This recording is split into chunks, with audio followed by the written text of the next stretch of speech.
নাই, আমার মৃত্যুর কোনো ভয় নেই। ঘরেও যদি মরতে হয় বাইরেও মরি।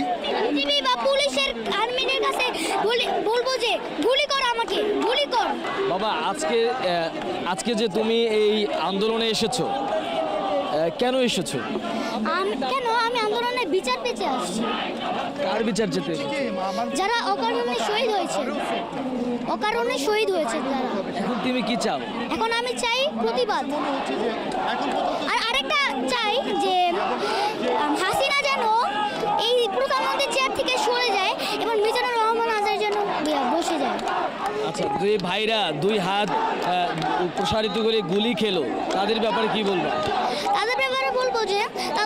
তাদের ব্যাপারে বলবো যে দোয়া করি যারা যেন জান্নাতবাসী হন, আর হাসিনা যেন জাহান্নামবাসী হোক।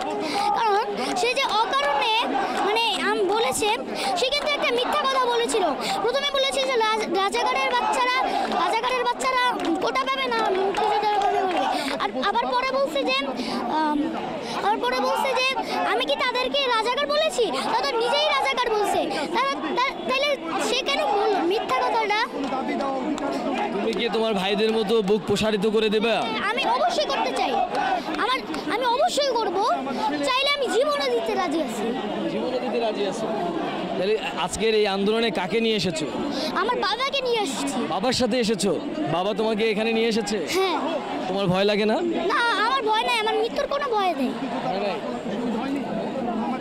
কেন ভয় নাই? কারণ যেই ভাইয়েরা আমাদের ভবিষ্যৎ চিনে, ইয়া করে যে শহীদ হয়েছেন, তাদের জন্য আমরাও জীবন দিতে পারি না? দর্শক, আপনারা দেখছিলেন যে আসলে এই আন্দোলনটি আসলে কোন পর্যায়ে গিয়ে পৌঁছেছে, সেটি এরকম একটি ছোট বাচ্চার কথাই আসলে কিন্তু বোঝা যাচ্ছে যে এখন এই আন্দোলনটি আসলে যেমন শিশু থেকে বৃদ্ধ আসলে সব পর্যায়ে কিন্তু এই আন্দোলনটা আসলে ছড়িয়ে পড়েছে। আমরা একটু এই যে শিশুটিকে এই আন্দোলনে নিয়ে এসেছেন তারই পিতা, আমরা একটু তার পিতার মুখ থেকেই শুনবো যে আসলে তার সন্তানকে নিয়ে এই আন্দোলনে যোগ দেওয়ার কারণটা কি। আচ্ছা, আপনি তো আপনার সন্তানকে নিয়ে এই আন্দোলনে এসেছেন, আসলে এতটুকু বাচ্চাকে নিয়ে আসলে আন্দোলনে আসার কারণ? আচ্ছা, মূলত এর কারণটা হচ্ছে আমরা তো ঘরেও সেফ না, সুতরাং ঘরেও যদি মরতে হয় বাইরেও মরি, সেই চিন্তা থেকে। আর আরেকটা ব্যাপার হচ্ছে, আমার ছেলে যখন রংপুরে আবু সাইদ শহীদ হন, তখন ওই ভিডিওটা দেখে সারা রাত কান্না করেছে আর বসে এই ছেলেটাকে কেন মারছে।